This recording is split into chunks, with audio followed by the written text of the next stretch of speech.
If you have heard of or come across Spire Christian Comics from the 1970s, then you must be interested in a trip down memory lane. Do you remember the impact these comics had on the youth of the time? These old photographs reflect a period of past history, presenting a unique intersection of pop culture and fundamentalist Christianity in the 1970s. Spire Comics, best known for the Christian Archie series, began in 1972 and continued until 1988, but they also released non-fiction or autobiographical comics. Let's take a look at some interesting examples of these comics, starting with the best-selling Hal Lindsey's There's a New World Coming from 1974. Hal Lindsey's ministry at UCLA in 1970 targeted hippies, and that same year, he released the best-selling book, The Late, Great Planet Earth. In 1974, the book was loosely adapted to a comic book format, introducing the concept of the rapture to the masses. The comic features the idea of the rapture, which had been floating around various Christian denominations for decades, and the concept of being saved and taken to paradise.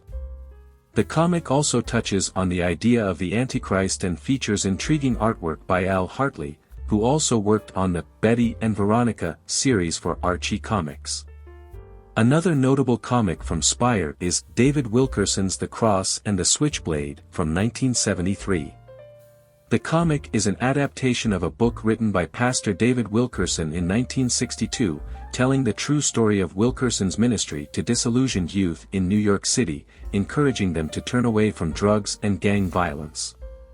The comic addresses the shocking transformation of the nation's largest city to a crime-infested area in the 1970s, reflecting the cultural and social changes of the time. The comic, Hansi, The Girl Who Loved the Swastika, is based on Maria and Hirschman's semi-autobiographical novel and is illustrated by Archie artist Al Hartley. The comic tells the story of a girl who becomes indoctrinated with the swastika and her journey to freedom and faith. The comic is a striking representation of the social and political climate of the era, capturing the spirit of rebellion and redemption. Finally, Hello, I'm Johnny Cash from 1976 tells the story of how Johnny Cash fell off the straight and narrow but was able to find redemption through faith.